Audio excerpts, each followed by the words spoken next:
Hey, this is Nica Montford, aka Tech Savvy Diva, Yo, this is Terrance Gaines, aka Brother Tech. and welcome to the snobOS show, the show for Apple snobs where we talk all things Apple and then some.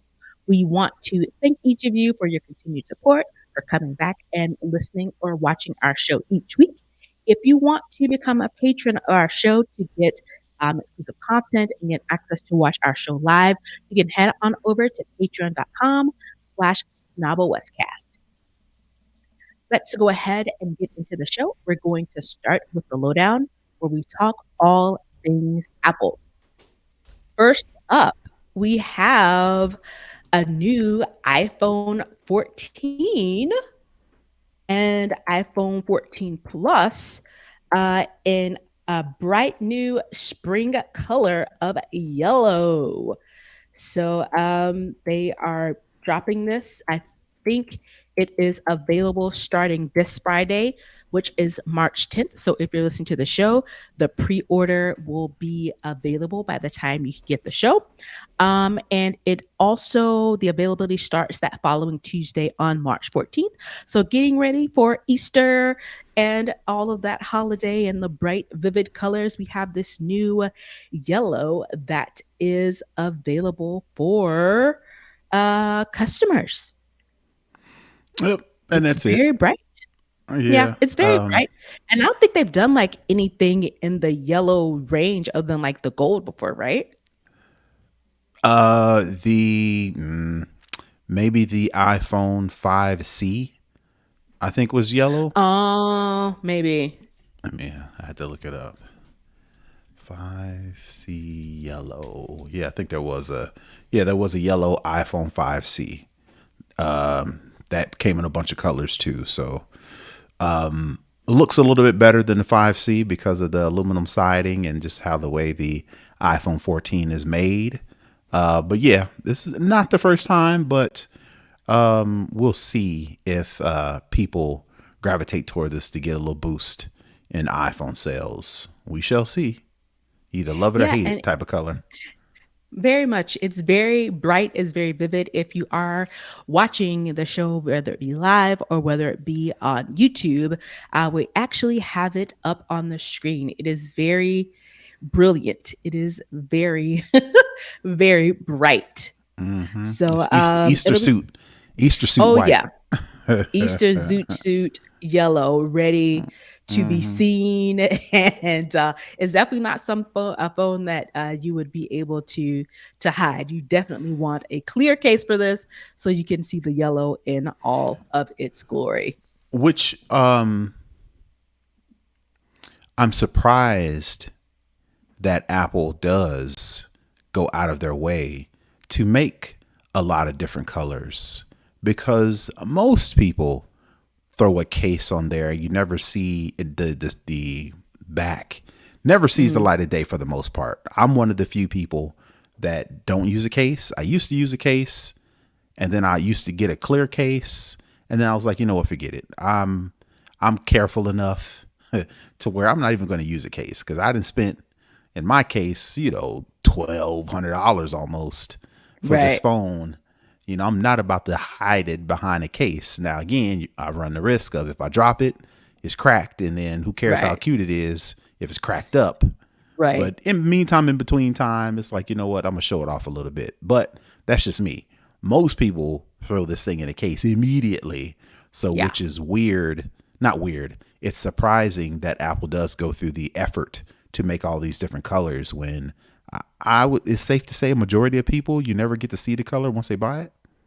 I think maybe they're hoping they have quite a few people like you who don't put a case. I personally, I have the case before I have the phone because I am a little klutzy. Mm-hmm. So I make sure, but because I always get the gold phone ever since they started having those, I have like a really clear case where you can still see, Mm-hmm. some of the effect. So for me, I'm definitely team case because yeah, I'm a little klutzy and clumsy with the phones. All right. Next up, when I saw this, I was like, okay, this is a little interesting. Apple Watch.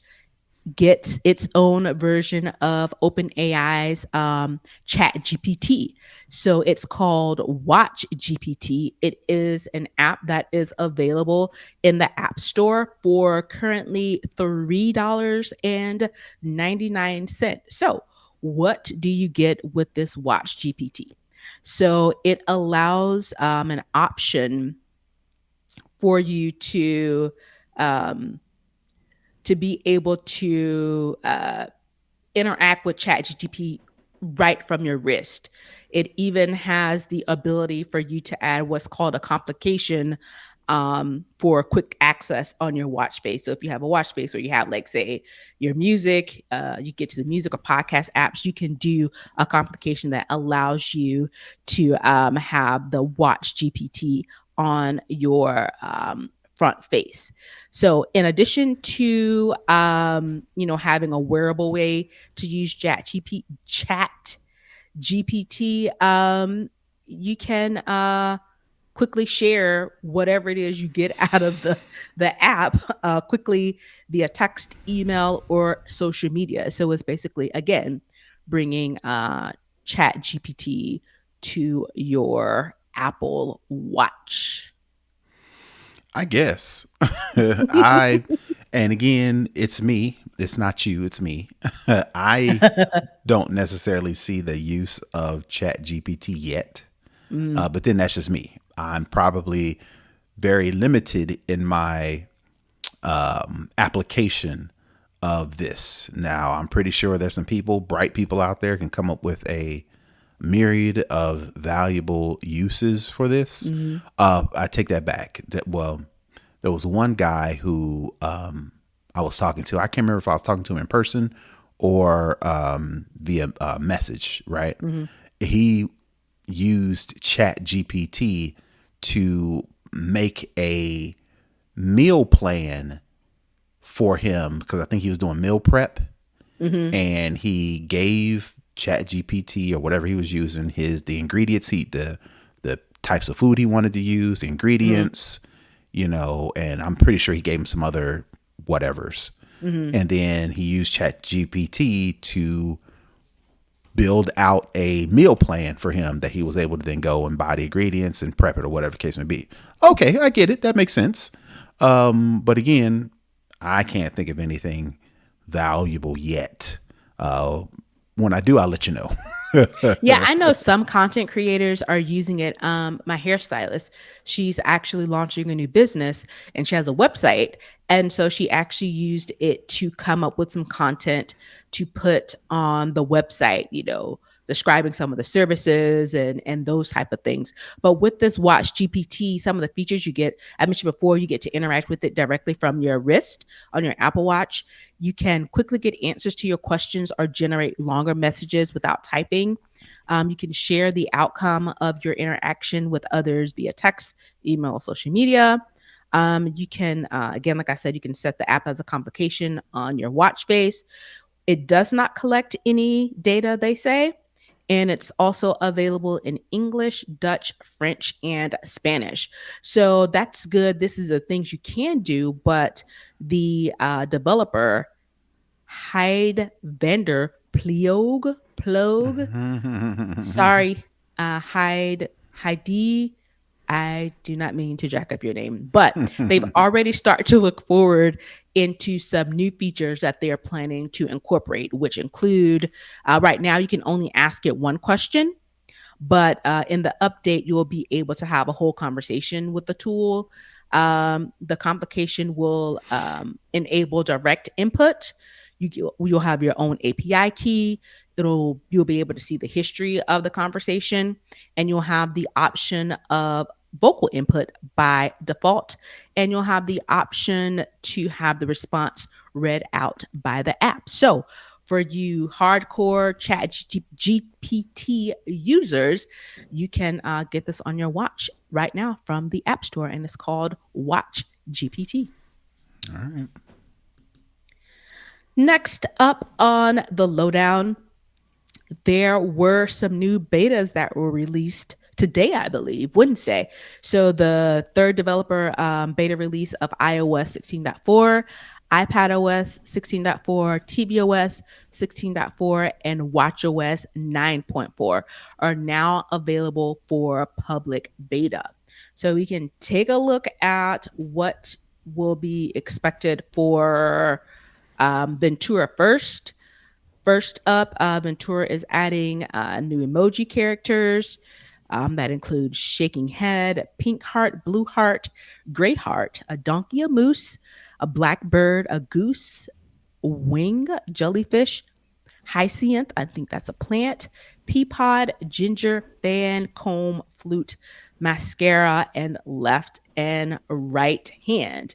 Also, the update supports the new HomeKit architecture that was actually reintroduced back in iOS 16.2. There were quite a few bugs and complaints about it, so they kind of rolled it back, but they are now reintroducing the new architecture from HomeKit in this 16.4 release that hopefully works a lot better.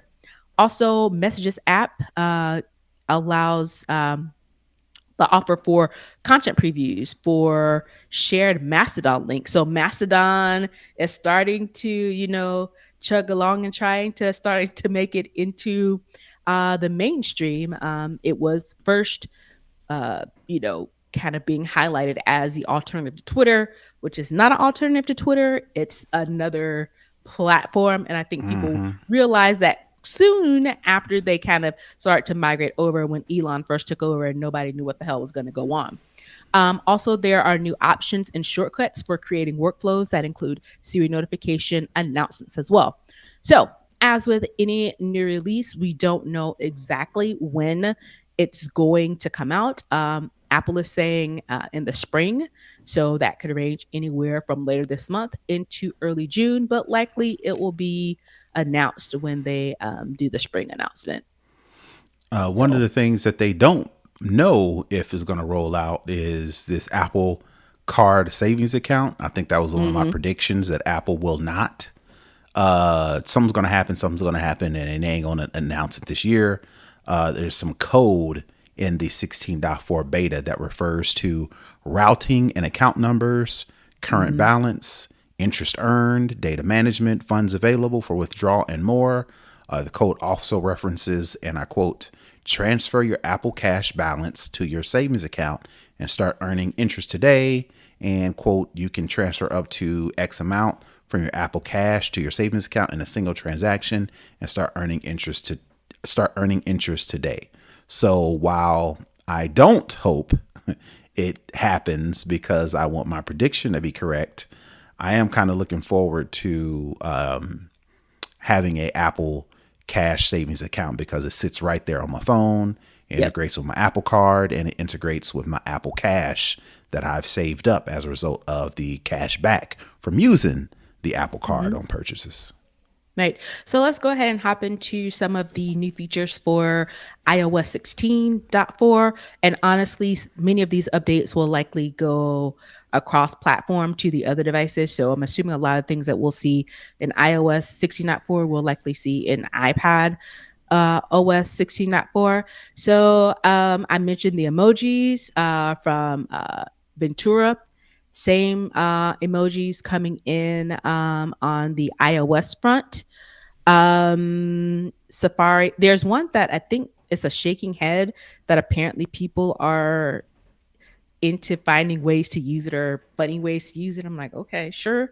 But all They'll right. figure it out because the internet figures out weird ways to use things. Think of the eggplant, right? They Yeah. figured out a unique way to use Alternate that. uses. All right, they'll figure it out.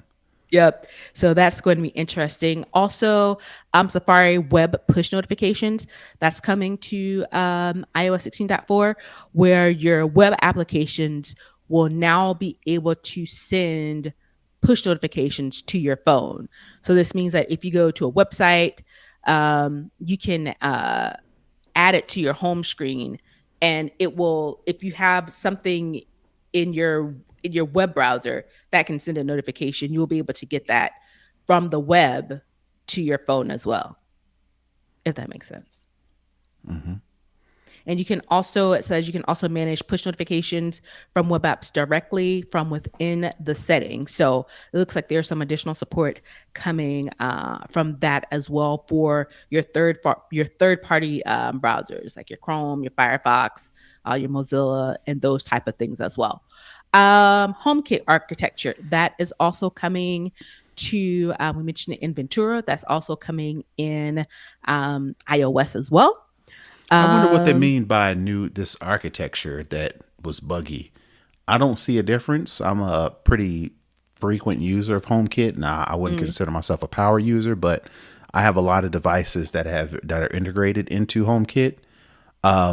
Overall, the reliability, the connectivity reliability is very spotty with HomeKit. mhm, And what I mean by that is a device will be working, and for no other reason, unbeknownst to me, it just won't work anymore. And sometimes I gotta reset it, and play with it for a while for it to finally stay connected. And it'll stay connected, and then it won't.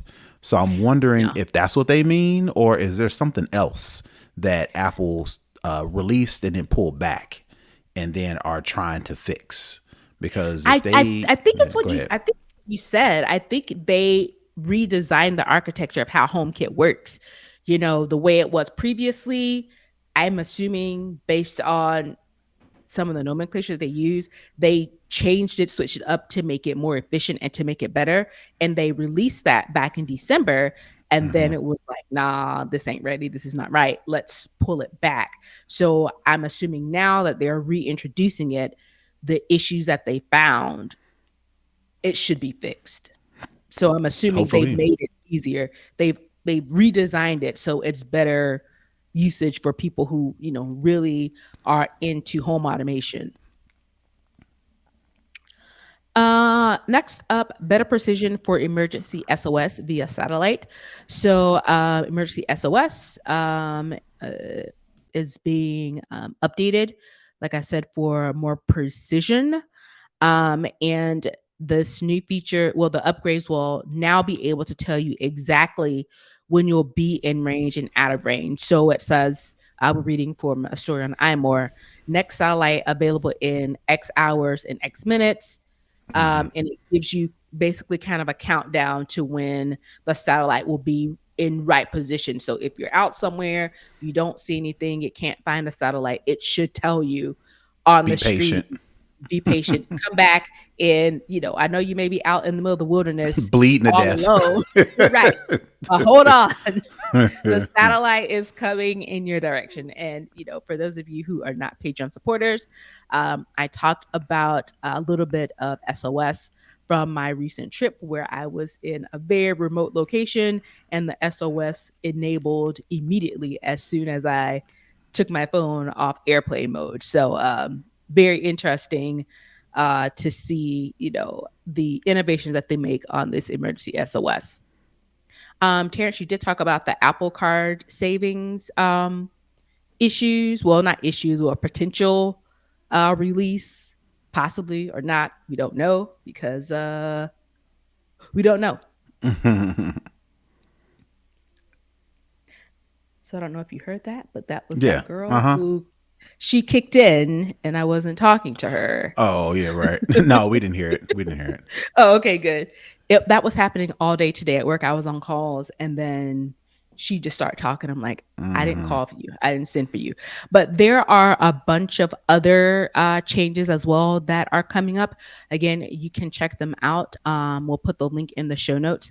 I'm looking through it. I don't see anything that's earth shattering that is coming in some of the We'll other ones. there's some new shortcuts, new options in the shortcuts app to lock screen. So I'm a big shortcuts. Well, I am a shortcuts user. Mhm. I don't, I want to believe I'm again, same thing with HomeKit. I use shortcuts a lot. I actually integrate a lot of them into HomeKit, Mhm. but they're very limited. Well, almost non-existent in the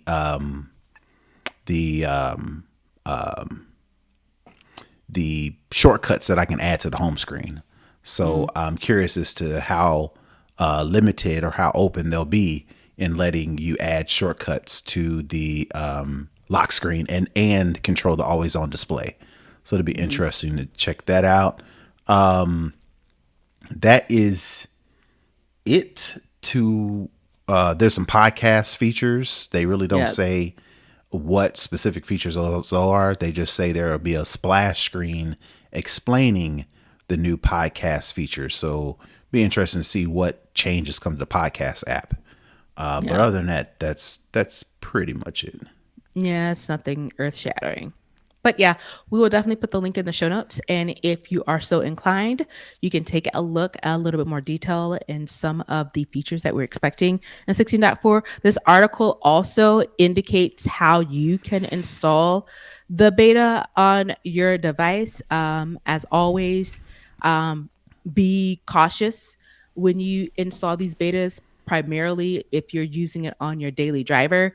That could cause some negative impacts on the way your phone works as of now. So, um, no recommendations, just it's there. If you're so inclined, just be aware that there could be some performance issues on your device as well. And that is going to wrap up the lowdown. Yes, that is it for the lowdown this week, where we talked all things Apple, all things Apple. We're going to head on over to Second String, where we talk all other tech. We're going to start off with Spotify. We've had this conversation before about other social media platforms trying to copy features of other platforms. For the most part, it's been mainly with, say, Instagram adding Reels, which is the TikTok flavor of it, or adding, trying to pick up things from different apps and integrate it to have it kind of be how Instagram used to just be pictures. Now it's all this other stuff as well, where Mm-hmm. they had you could write a message. Now I think they've added emojis in the comments, just a whole bunch of things. Well, it seems to have come outside of the other social media apps. Spotify has done a major redesign. I think the first one in about 10 years. And what does their new redesign look like? TikTok. So they are bringing TikTok into the new home feed and in some of the automation features. It's giving it, again, more of a flavor of TikTok rather than just it being a music app where you go and listen to music or listen to Which podcasts. is weird because how what does that look? I'm not a Spotify user. I very rarely, every once in a while, hop into TikTok and see what's going on. Mm, I can see the allure. I can see why the formatting for TikTok is alluring because it's not. We don't do portrait mode anymore. You know, technology is reversed back to everything is portrait mode, and because people are watching videos on their phones in portrait mode. So I can see why the allure to TikTok is when you're watching videos, you're watching them in portrait mode and you got the mhm. ability to comment, like, whatever the case may be. How does that work for music? Are we talking about videos? Or what else is not TikTok, Spotify? If we're talking about Spotify, how does that look when it's a music? Are we watching the video in Spotify? Are we It watching, what are It we looks doing to as where if it, that's basically the content. mhm. The company saying that it was built to facilitate more meaningful interactions between fans and artists and deeper content discovery. Honestly, I don't know how much more meaningful interactions you're going to have between are fans and artists. right, I are don't know. artists going live on Spotify? Are Right. they, Like, I don't know what what does that that look like? means. Yeah. Right. And the co-president and chief product and technology officer, Gustav Soderstrom, says the world, quote, the world today pulls us in a million different directions. So the most important thing we at Spotify can do for creators is to reduce the distance between their art and the people who love it or who would love it as soon as they discover it. Hmm? I get it. But again, mainly that is solely dependent on buy-in from the artists. Are Right. the artists going to put more content on Spotify other than just uploading their music, right? Are they going to upload videos? Are they going to upload interviews? Are they going to upload, you know, live at the Oscars or the Emmys or whatever the case may be? It Is does put it purely in the artist's hands of what they want to put on there and what they don't. So if say, some of your biggest artists in the world, they're like, nah, my music is good enough, the videos I already have are good enough, I'm not adding none of that other mess, then your favorite artist, you may not see it. Now, maybe some of more of your indie type artists, your unknowns who are trying to get known, they'll be the one that gets some more buy-in. But in this article from Apple Insider, it says the new home feed lets users swipe through video and audio previews for music, podcasts, and audiobooks, and includes new video feeds for discovery in the search section. So again, it's up to the content creator to because provide the this type of content, content. because me as a Spotify user, I can't upload content to Spotify Right. for other users unless I'm an artist uploading music, Right. right? If I'm just a lurker or just somebody consuming the content, Hmm. I feel like you run out of it pretty fast if, Yeah. again, there isn't a lot of buy-in from the artists. Yeah. And again, that's more work from the artist as well, because say you do a music video, you have to do it in the format for, An iPhone YouTube, or an the format Android or for, yeah. yeah, for, Oh yeah, all the YouTube, different for ones. Yeah. television. Yeah, you will have to Right. format it. And I Right. think Right. that's Right. additional work. And to make the biggest use of this, it would have to be, the amount of content that's generated on TikTok is massive. And I don't know if artists are going to spend that much time Right. generating that amount of content to make this whole home feed, worth it, unless Spotify itself are going to create, For the commercials or artists. ads or things. Yeah. Right. So it'll be interesting to see um how that works. But they also highlight DJ Smart Shuffle and autoplay for podcasts. So DJ is a new personalized AI guide Hmm. that is launched in beta for only premium users. So only premium users get this particular DJ feed, and basically And is that learning from what you like, and it's gonna play that music. and that makes sense because again, if you are hosting a party or have some folks over and you don't want to be on your phone constantly trying to play music, you let this DJ learn your interests and they can do a live playlist, or it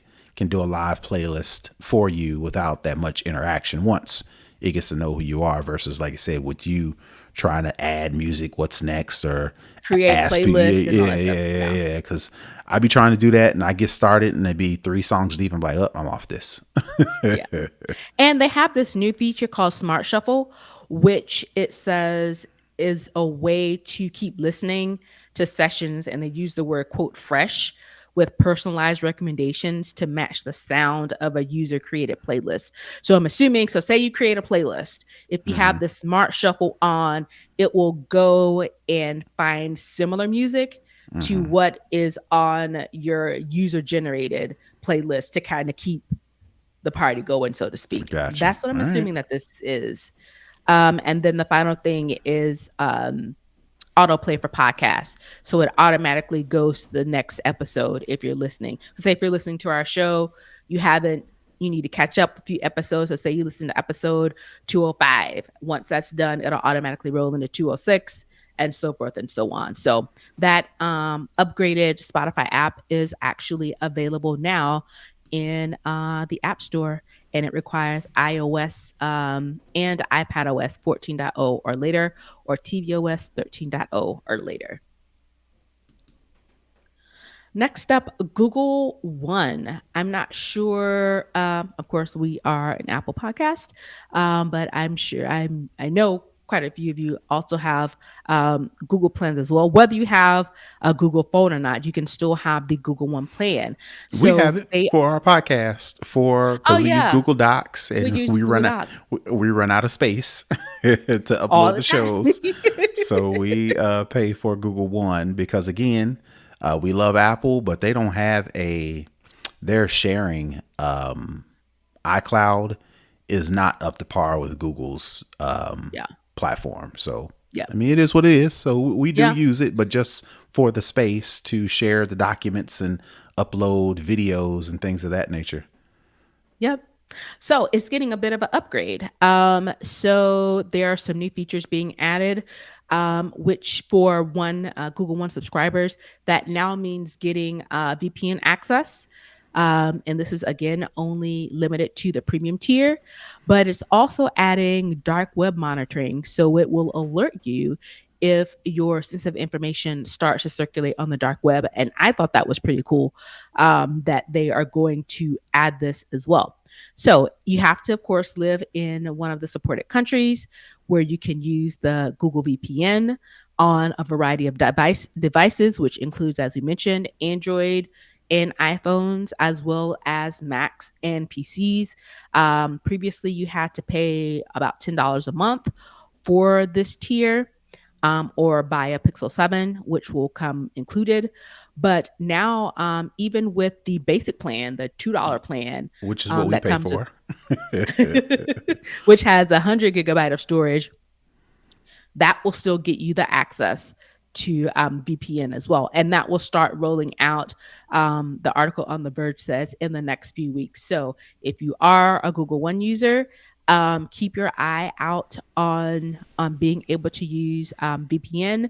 And for the premium subscribers who use Google One, the quote dark web report, that's what the feature is called. Again, it will scan the dark web for your personal info, ensuring and letting you know if your information comes up on the dark web. So you can create a profile with the information that you want it to look for. So typically you want to look for your email address or your physical address, or if your, God forbid, your social security number pops up on there, your date, your phone number or date of birth. You can basically set your profile to say, dark web report, I want you to go and scan and make sure none of this information of mine is floating around on the dark web. All right. So I think that's pretty cool. But again, they said that's going to start rolling out over the next few weeks. So if you are interested in that, definitely keep an eye out because it's coming. That is going to wrap up second string for the week. Let's head on over to For the Culture. I wrestled with putting this on here because I'm so sick of this man, but the way that it all played out on social media, um, I think it's important for people to recognize even more just how individual companies are, especially with employees, and to see kind of the way that Twitter 1.0 has devolved into Twitter 2.0. So this Twitter employee, he lost access to his work machine, Mm-hmm. and he has been trying to find out, like, am I still an employee there? Do I still work there?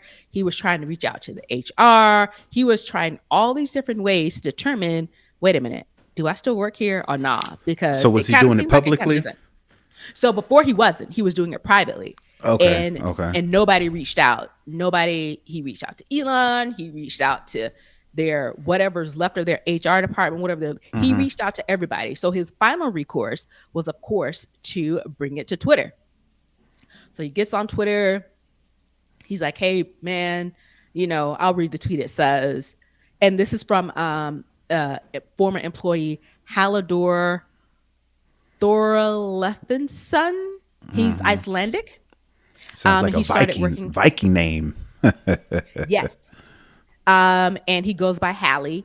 And he started working with Twitter in 2021, not as just a regular employee, but he built a super successful company called, maybe it's pronounced Eno.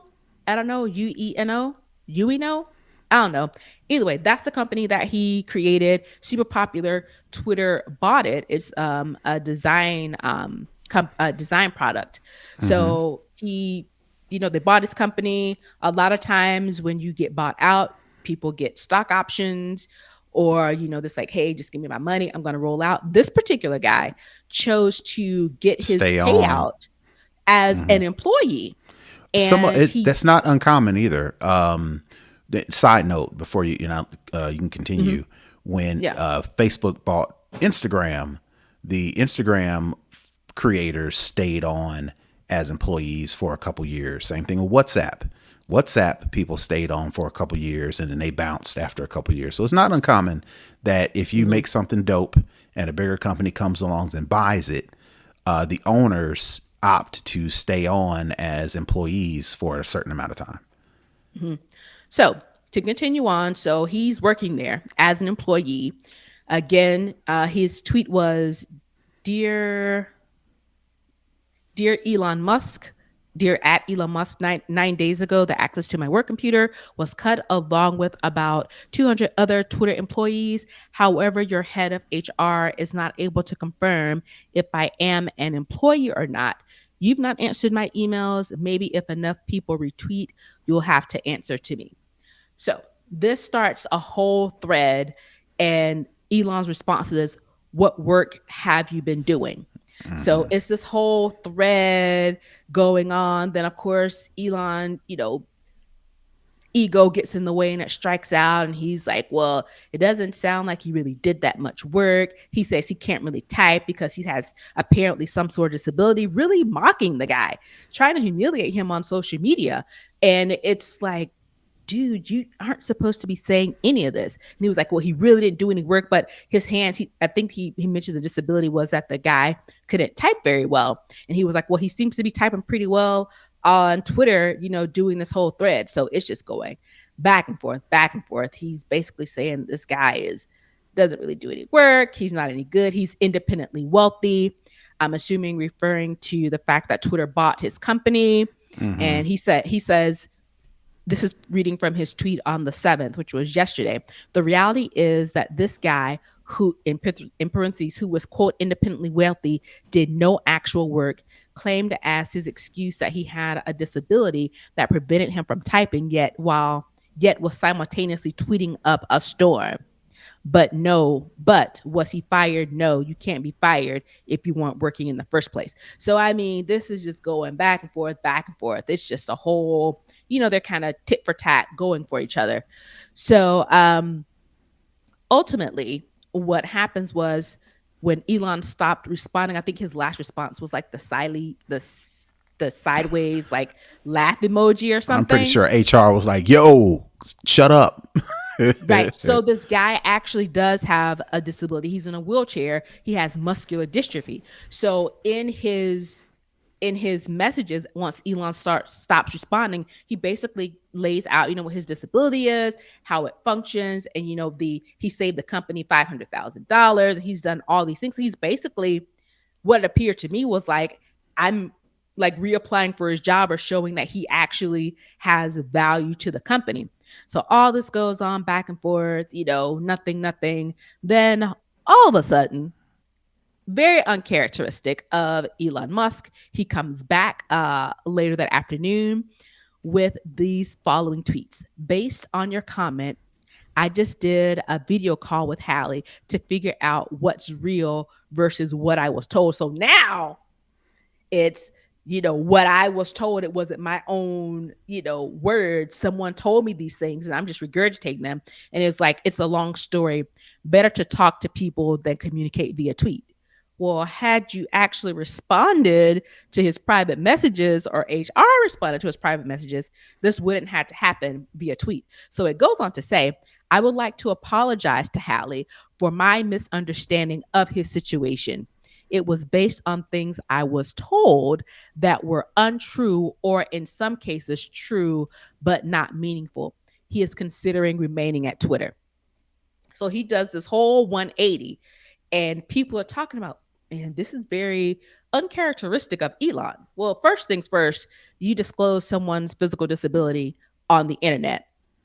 That's, that poses some very substantial legal issues, especially with this guy being based in a European country, and European labor laws do not play. The second thing that came out of this is that this guy sold his company for about $100 million. Mm-hmm. And as The an most important employee, part.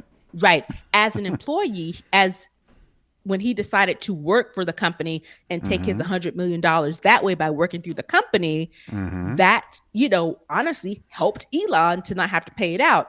But there was a clause in his contract that if he was ever fired, the balance due on that $100 million Immediately in dollars full. had to be immediately paid in full. Thank you very much. So now, whoa, I apologize. I'm sorry. He's considering remaining at Twitter. This man is not considering remaining at Twitter, friend.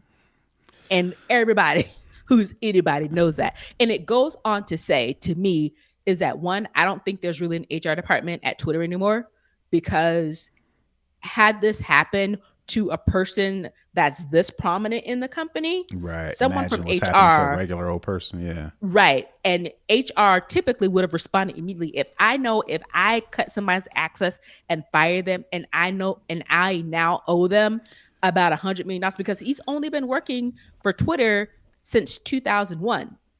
2021. So Right. that's only a couple years. They have not made a dent in that $100 million.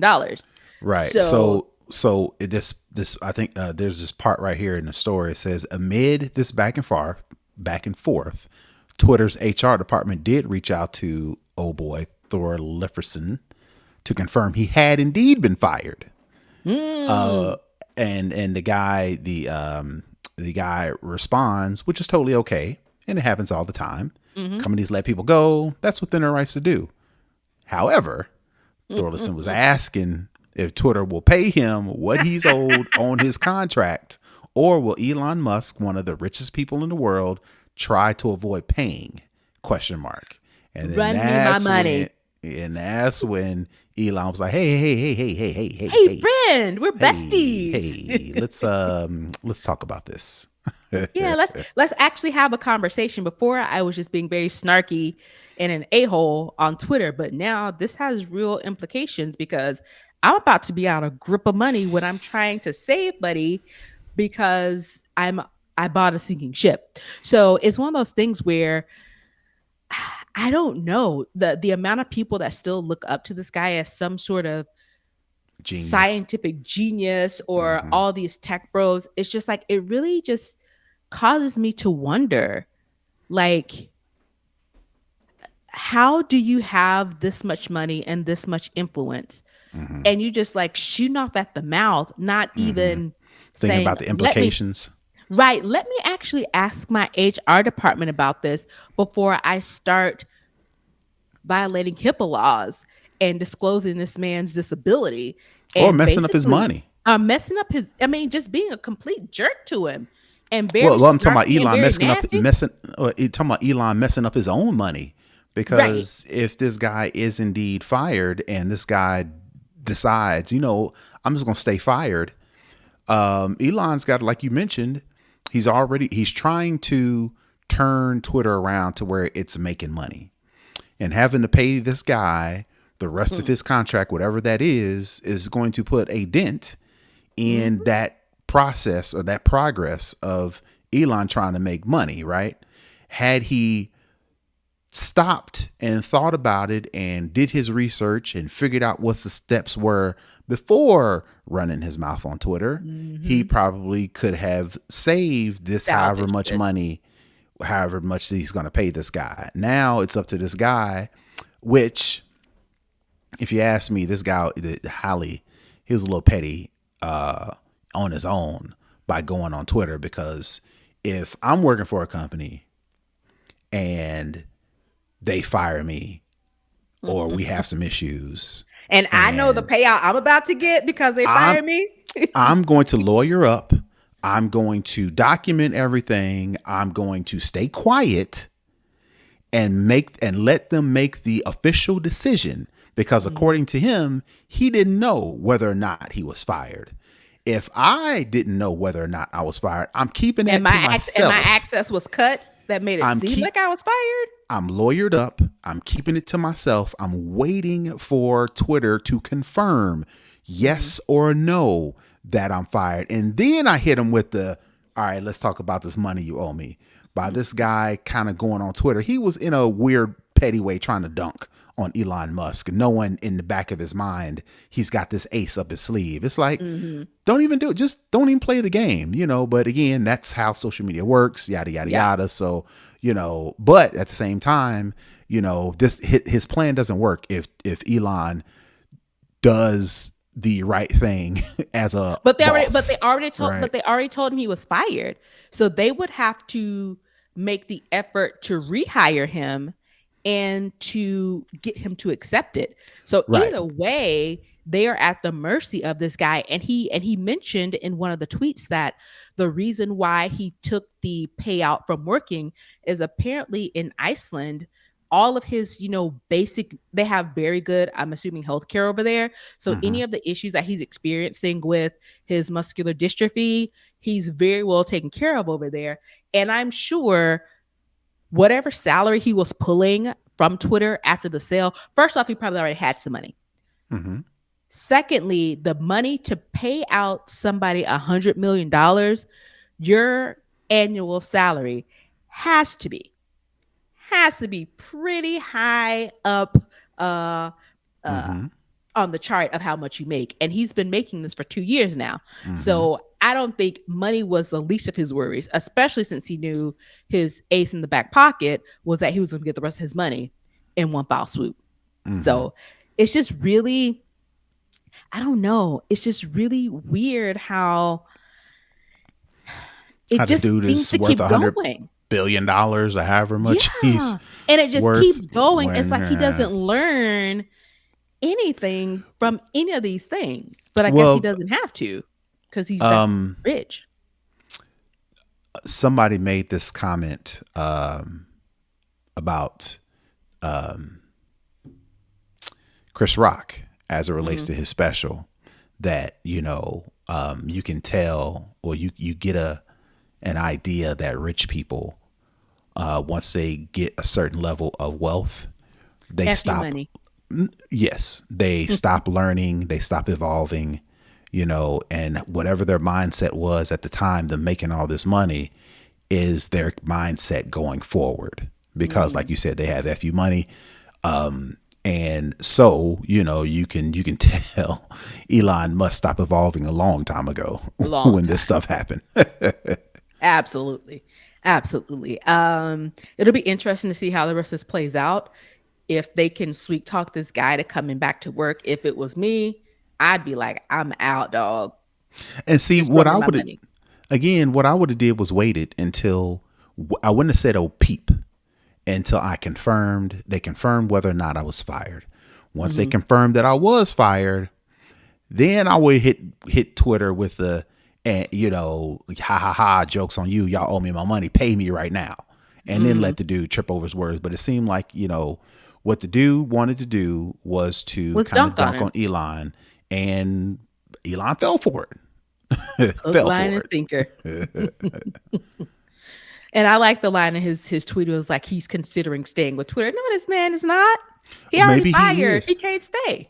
Maybe he is. Who knows what the circumstances are? Maybe there's some extra benefits that come with working with Twitter. You mentioned healthcare in Iceland. We don't know. We assume that every place other than the United States has good healthcare. Well, that's what he Maybe. said. He said in one of the Oh, he tweets did. that Okay. Okay. that's why he chose to get the payout over time as an employee rather than taking his 100 million when he sold the company, Hmm. because he's like, over here the Icelandic social structure something or other is really Uh, good to me, paraphrasing, but yeah. that's essentially what he was saying. He's good either way. Maybe So there are some people who still want to stay relevant, and Twitter is maybe one of the biggest companies, and he wanted to remain a part of that. Me myself personally, deuces. You can I'm forget about me. out. You can forget. You Give can me never my hear. money. You can never hear the name Brother Tech again, and I will be all right with that. All right. Okay, so that's going to wrap it up with Elon and his shenanigans, which seem to never end. But going for another thing in for the culture on a bit of a better note, today, Wednesday, March 8th, is International Women's Day, which is a global day celebrating the social, economic, cultural, and political achievements of women. This day also serves as a call to action for increasing women's equality. International Women's Day, which is known also as IWD, has been celebrated for well over a century, with the very first gathering in 1911, which was supported by over a million people. So, the fact that we have to have International Women's Day already goes to show, kind of There's a where we lot of are work. as a society. Yeah. A lot of work to be done. And each year, International Women's Day has a theme. And this year, the theme is embrace equity. So it's one of those things where it's easy to, I won't say easy, but people talk more freely about equality. Let's give everyone equal opportunities. That's Hmm. great. It's definitely needed. But there's another step to that equality piece is equity, because you Hmm. can give everybody the same situation, but it's going to affect people differently based on the position that they're coming from. If you Hmm. remember the image where they illustrate equality versus equity. So they basically give there's a fence. It's three different people. They give at three different people at three varying heights, meaning short, medium, and tall. Hmm. They give Hmm. everybody the same two crates to stand on so they can see over the fence. Well, the shortest person, they got the same thing that the other two people got, but they still couldn't see over the fence. Hmm. The middle shortest person, they could barely see over the fence, but the tallest person representing the person who has the they fit the best mold of a person in our society. They had an even bigger advantage Hmm. over the other people. So the equity piece was they gave the shortest person The three tallest things crate. to stand Right. on. They gave the second shortest person two other crates to stand on, and the tallest person, they didn't need anything because they already had the advantage. But when So they look over the fence, they can all see the they same. can all see the same thing. Hmm. So it goes to say when it comes to women, women are notoriously known to be paid less based on your race. That number goes down even more. As far as we've talked about venture capitalists and who gets the money, who doesn't get the money. Typically, it's not women, or women get the least. And if you're a minority person, you get even less. So the theme And that's what is, I was going to say, right? mhm, Because, a lot of black women have beef with feminism, mhm, have beef with the Me Too movement, mhm, because those movements have not necessarily shut out, but black and brown women were not at the forefront of those movements. And they unequally, white women were affected better than black and brown women with these different movements, right? Same thing with affirmative action. The one biggest not contributor, recipient of mhm. affirmative action, surprisingly, is white women, White women, right? yeah. So when that kind of ties into the whole equality and also equity, because you can make it International Women's Day, but Mhm. if the only people that are going to benefit is a certain type of woman, we're Woman. back at square zero. Back at, and that's where the equity comes in. And people talk about, on diversity panels, you can say you have a diversity panel, a diverse panel of people talking about a specific issue, but you don't see any black people, you don't see any brown people, you don't see any disabled people. But if you have a woman, a white Oh, woman, we're then that's your diverse. diversity. We got it. Look at Not us. really, We're but great. But that doesn't really, provide the full gamut of hmm. inclusion. So I know Terrance, you have, your wife and your two girls.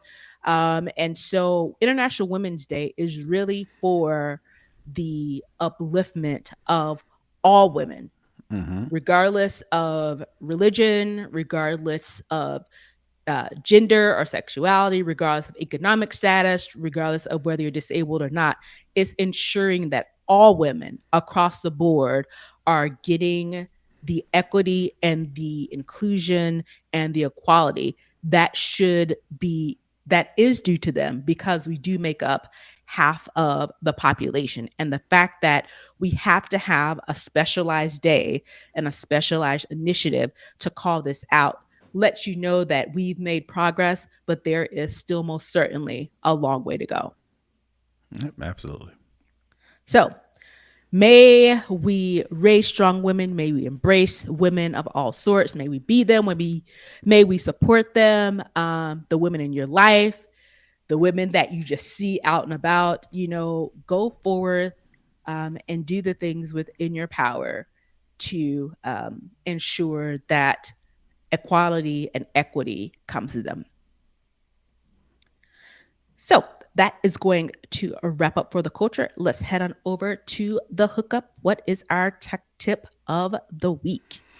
All right. So my wife and I was at a networking event on yesterday. We were recording this on Wednesday, so it had been Tuesday. We were at a networking event.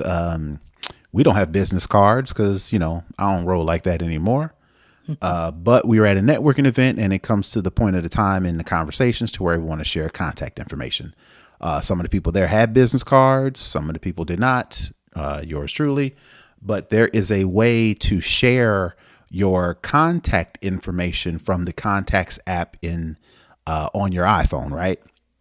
But the problem with that is when you share a contact, you share all the information, and there are some fields, there's some information in my contact for me that I don't want to share with everybody, right? Right. So my tip, there is a way to filter the fields in the contacts app. So when you go to actually go to your contacts, say I wanted to share my information with Nica, I can go to I have to find my contact in the contacts app. At the bottom, you click share contact, and it gives you the option. You want to share via AirDrop, you want to send a text message, WhatsApp, whatever the case may be. There's a field there's a option at the top that's called filter fields. When you filter the fields, it'll pop up your contact and it'll let you check and uncheck the fields that you want to share. So in this case, I just wanted to share my name. I just wanted to share my phone number. Just wanted to share my email address. I didn't want to share my address. I didn't want to share my date of birth. I didn't want to share my family's contacts because I've got my wife in here as a emergency contact. I got my kids all listed under my contacts. So I can go down and uncheck all of the unrelevant fields that I want to share and just leave the ones that I want to share checked. And then I can actually share those. So that is my tip for the week. If you don't have a business card and you want to share your contact via your iPhone, you can actually go in and filter and choose which fields you actually want to share before you actually then share your contact information. Nice. And that's comes in very handy so that you don't have to have a separate app to just send your contacts out. You can do it with what you already have natively. So that's cool. Yep. Well, with that being said, we are going to wrap up the show this week. Brother Tech, where can the people find you? You can find me all over the internets at Brother Tech. That's BROTHATECH. And you can find me on all of the interwebs at Tech Savvy Diva. Again, we want to thank you for tuning in. And if you want to connect with us, comment, share, or support the show, head on over to snobOS.com to get all the details there. That's going to wrap it up this week. Thanks, everybody. Peace. Bye.